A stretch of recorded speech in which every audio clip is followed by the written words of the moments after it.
आता महाराष्ट्राला अनेक दिवसांनी पुन्हा एकदा नवीन राज्यपाल मिळाले आहेत. मागील राज्यपाल सी.पी. राधाकृष्णन यांच्या बदलीनंतर गुजरातचे राज्यपाल आचार्य देवव्रत यांच्यावर काही दिवसांपासून महाराष्ट्राची अतिरिक्त जबाबदारी देण्यात आली होती. पण आता महाराष्ट्रात एका नवीन आणि अनुभवी चेहऱ्याची राज्यपाल म्हणून नियुक्ती झाली आहे. जिष्णुदेव वर्मा हे आज या पदाची शपथ घेतील. मुख्यमंत्री देवेंद्र फडणवीस आणि उपमुख्यमंत्री एकनाथ शिंदे यांनी त्यांचे मुंबई विमानतळावर जंगी स्वागत केले. मागील 7 वर्षात महाराष्ट्रात जवळपास 5 राज्यपाल बदलले गेले.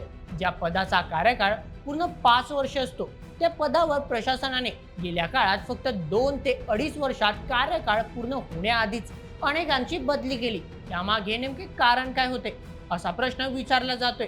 नेमके कोण आहेत नवनियुक्त राज्यपाल जिष्णुदेव वर्मा? चला आजच्या व्हिडिओमध्ये जाणून घेऊया मागील 7 वर्षात महाराष्ट्रात स्थित असलेले राज्यपाल, त्याचप्रमाणे नवनियुक्त राज्यपाल यांच्या पार्श्वभूमीबद्दल सगळं काही अगदी सविस्तर पद्धतीने आजच्या व्हिडिओमध्ये. आजच्या बातमीचे लेखक आहे मेहुल मराठे.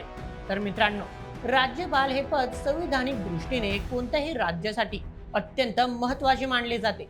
ज्याप्रमाणे राष्ट्रपती हे देशातील सर्वोच्च पद मानले जाते, अगदी त्याचप्रमाणे राज्य पातळीवर राज्यपालांचे स्थान असते. अशातच सध्या महाराष्ट्रातील राज्यपाल पदाबाबत राजकीय वर्तुळात चांगली चर्चा रंगल्याचे पाहायला मिळाले. याचे कारण आहे मागील 7 वर्षात महाराष्ट्रात तब्बल 5 वेळा केली गेलेली राज्यपालांची बदली.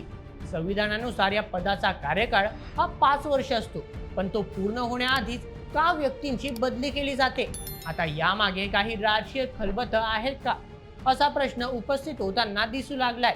तर चला सर्वात प्रथम जाणून घेऊया मागील 7 वर्षात राज्यपालांची नावे आणि कार्यकाळ पूर्ण होण्याआधीच त्यांच्या बदलीची कारणे. सर्वप्रथम भगतसिंग कोश्यारी. 2019 मध्ये कोश्यारी यांची या पदासाठी नियुक्ती करण्यात आली होती. 2023 पर्यंत त्यांनी हा पदभार स्वीकारला, पण त्यांच्या एका वक्तव्यामुळे राज्यात मोठ्या प्रमाणात वाद निर्माण झाला. या कारणामुळे त्यांनी स्वतःहून पदाचा राजीनामा दिला आणि त्यांना या पदातून मुक्त करण्यात आले. द्वितीय, रमेश बैस. कोश्यारी यांच्यानंतर 2023 मध्ये रमेश बैस यांची नियुक्ती करण्यात आली होती, पण 2024 मध्ये काही कारणास्तव कार्यकाळ पूर्ण होण्याआधीच त्यांची बदली करण्यात आली. तृतीय, सी.पी. राधाकृष्णन. पुढे 2024 मध्ये सी.पी. राधाकृष्णन यांची निवड राज्यपाल पदासाठी करण्यात आली, पण 2025 मध्ये केंद्र सरकारने त्यांची उपराष्ट्रपती या पदावर निवड केली. त्यामुळे त्यांना महाराष्ट्राचा पदभार सोडून केंद्रात पाठवण्यात आले. चौथं, आचार्य देवव्रत. सी.पी. राधाकृष्णन यांच्या बदलीनंतर महाराष्ट्राचे राज्यपाल पद रिक्त होते. त्यामुळे गुजरातचे राज्यपाल आचार्य देवव्रत यांच्याकडे 2025 मध्ये महाराष्ट्राचा राज्यपाल पदाचा अतिरिक्त कार्यभार सोपवण्यात आला. एक तात्पुरती व्यवस्था होती जी नवीन राज्यपाल नियुक्त होईपर्यंत सुरू ठेवण्यात आली. पाचवं, जिष्णुदेव वर्मा. आता 2026 मध्ये जिष्णुदेव वर्मा यांची निवड राज्यपाल पदासाठी करण्यात आली आहे. तर मित्रांनो, ही होती मागील काही काळात बदली झालेल्या राज्यपालांची नावांची यादी आणि त्यांच्या बदलीची कारणे. चला आता जाणून घेऊया नवीन नियुक्ती झालेल्या राज्यपाल जिष्णुदेव वर्मा यांच्याबद्दल. जिष्णुदेव वर्मा हे ईशान्य भारतातील एक अनुभवी राजकारणी आहेत. ते त्रिपुरा राज्यातील एका राजघराण्यातील सदस्य देखील आहेत. पण फक्त राजघराण्यातील ओळखच नाही, तर त्यांची राजकीय कारकीर्द देखील खूप मोठी आहे. 2018 ते 2023 या काळात त्यांनी त्रिपुराचे उपमुख्यमंत्री म्हणून काम पाहिले आहे. त्रिपुरा राज्य सरकारमध्ये त्यांच्याकडे वित्त आणि ग्रामविकास यांसारखी महत्त्वाची खाती देखील होती. महाराष्ट्रात येण्यापूर्वी त्यांनी सक्षमपणे काही काळ तेलंगणाचे राज्यपाल म्हणून काम केले आहे. वित्त खात्यावर त्यांची पकड अगदी निशांत असल्याचे सांगितले जाते.